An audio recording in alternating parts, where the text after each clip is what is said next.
Hello, this is Dr. Anatole, and I want to talk about a delicate matter that is related to the distinction between guru and a life coach.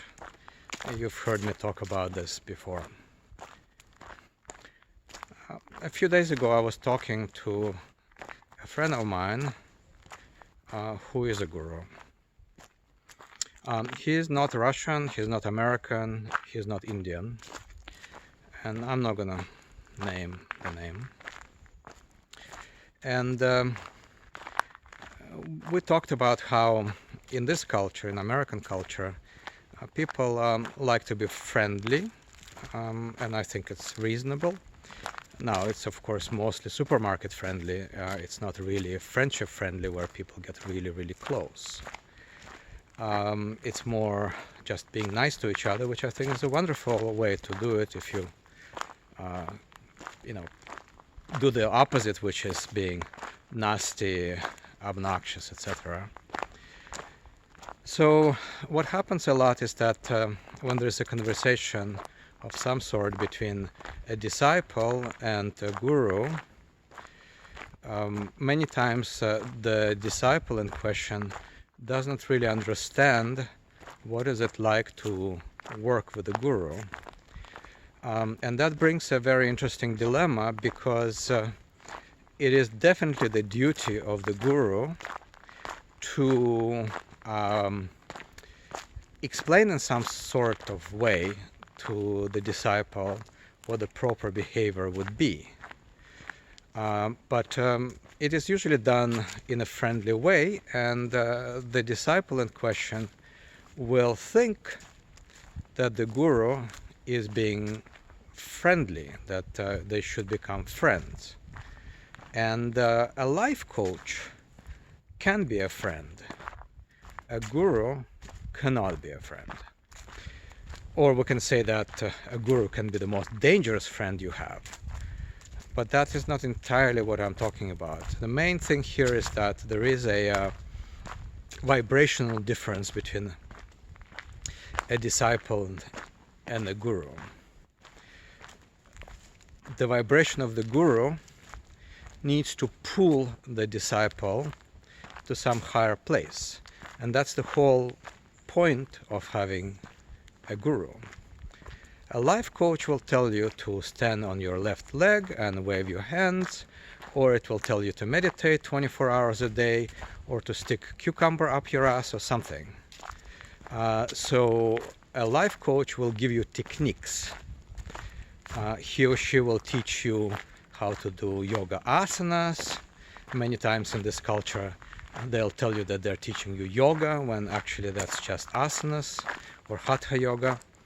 But we're not going to go into this. Specifically, what I'm talking about is that when you are near your guru, that person pulls you up with his or her vibration.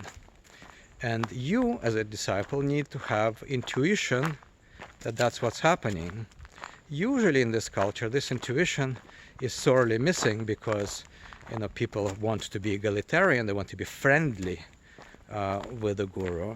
Basically, they want the guru to take care of them, act as a mother or father, or a clandestine boyfriend or girlfriend, or they hope that something like this will happen because they have deeply alienating feelings. I mean, this culture is permeated by lonely people. There's hardly anyone in this culture who is not lonely.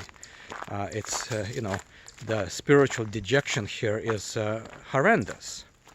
People here are, most of them are walking empty because they've been filled with bullshit from TV and the culture, rather than being filled with real them, real you. And so when you come to a guru, to your guru, that understanding that intuition has to be there. And many times it is not there, and also it's being interfered with, this friendly nature of the externally friendly nature of this culture.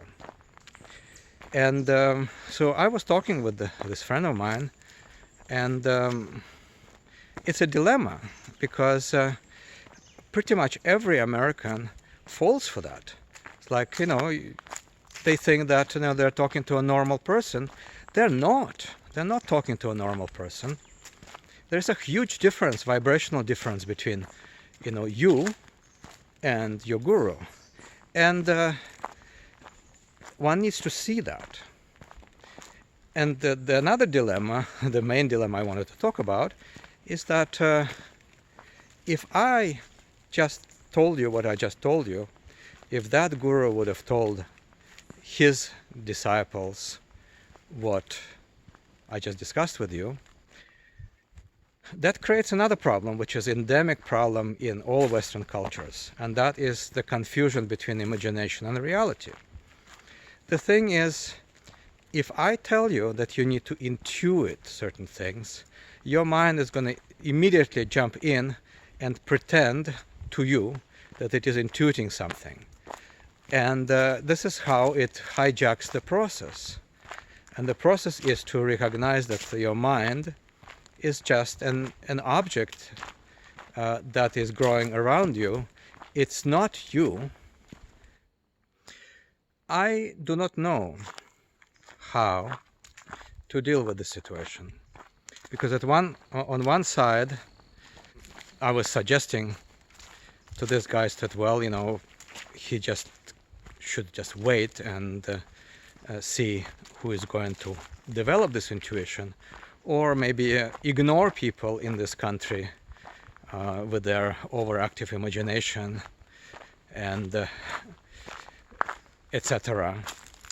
Or maybe tell them. And if you tell them, what happens is, well, they become potentially adulterated disciples. They become confused by their imagination.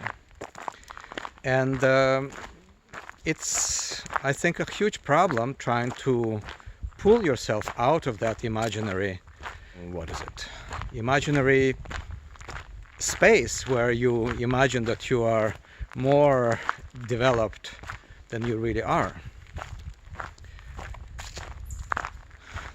So that's the thing. If any of you know what to do about this, enlighten me and my friend in the comments. Bye. Look at the deer on the path. Unfortunately, I'm too far away. And if I get close, they're gonna run away.